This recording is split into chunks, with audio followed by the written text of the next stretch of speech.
Bienvenue dans Run no Sekai, le podcast où on parle course à pied, manga et moments de sueur épiques. Aujourd'hui, on chausse nos chaussures de trail, on attrape notre chapeau de paille et on part courir sur Grand Line. Parce qu'on va parler ultra-endurance à la sauce One Piece. Et si Luffy était le trailer ultime meilleur que Kylian Jornet? Accroche-toi à ton sneakers, ça va transpirer du haki.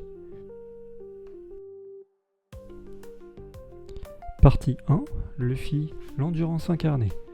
Tu sais ce qu'il y a de plus fou dans Luffy? C'est pas juste qu'il tape fort, c'est qu'il encaisse encore et encore. Chaque heal, chaque combat, chaque boss, un ravito émotionnel et physique, et pourtant, il avance. Comme nous sur un ultra, tu montes, tu douilles, tu redescends, un peu d'espoir qui apparaît, puis bim, crampe mentale au 30e kilomètre. Luffy, c'est le gars qui court à 100 bornes sans jamais regarder sa montre. Il suit son objectif, devenir le roi des pirates. Nous, c'est parfois juste franchir la ligne d'arrivée ou battre un chrono. Mais dans le fond, c'est pareil. C'est pas la vitesse qui compte, c'est la volonté. Et Luffy, lui, il en est vraiment, mais vraiment bourré. Partie 2, le corps qui lâche. Mais pas le mental.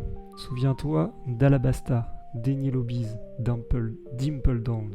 À chaque arc, Luffy est épuisé, blessé, à bout. Mais il continue. Parce qu'il court. Pas pour lui, il court pour ses Nakama. Et là, on touche une vraie fibre trail. Quand t'es au 45e kilomètre, que t'as envie de t'allonger dans une flaque, t'asseoir au pied d'un arbre et regarder les autres courir, tu penses à quoi? Tu penses à ta famille, tu penses à tes potes sur Strava, tes 5 potes qui te lâchent un kudo à chaque fois. Tu penses à ton pourquoi je cours. Là, tu vois, Luffy, c'est l'archétype du coureur qui n'abandonne jamais.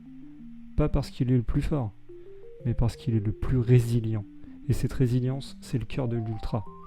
Le corps lâche, le mental prend le relais. Partie 3, Luffy et la gestion de la course. Ok, on va pas se mentir, Luffy, il est vraiment nul en gestion d'effort. Le gars fonce dans le tas, se crame direct et doit se faire porter par ses potes. Une grosse mention spéciale à Zoro, le paceur le plus badass du monde. Parle-en en commentaire si jamais t'es pas d'accord. Mais il apprend. JR2, JR4, le haki, la récupération entre les combats. Il évolue et il s'adapte. Comme nous, quand on passe de nos premières baskets pourries à du matos plus affûté que Mihawk. Et comme en trail, il sait que parfois il faut ralentir pour aller loin. Enfin, sauf quand il est vraiment vénère.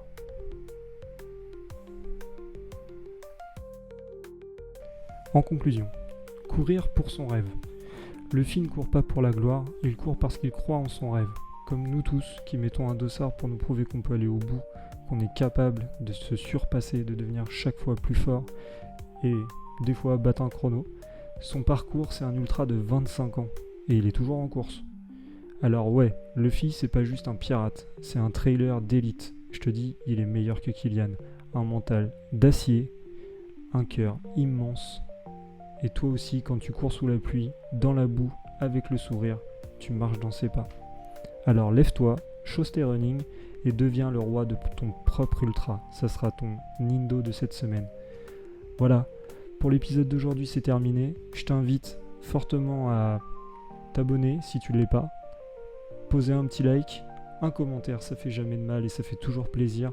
N'hésite pas à me dire ce que tu penses des épisodes. Et puis si tu as une idée d'un prochain épisode, lâche-toi, fais-toi plaisir. Allez, salut, c'était Teddy.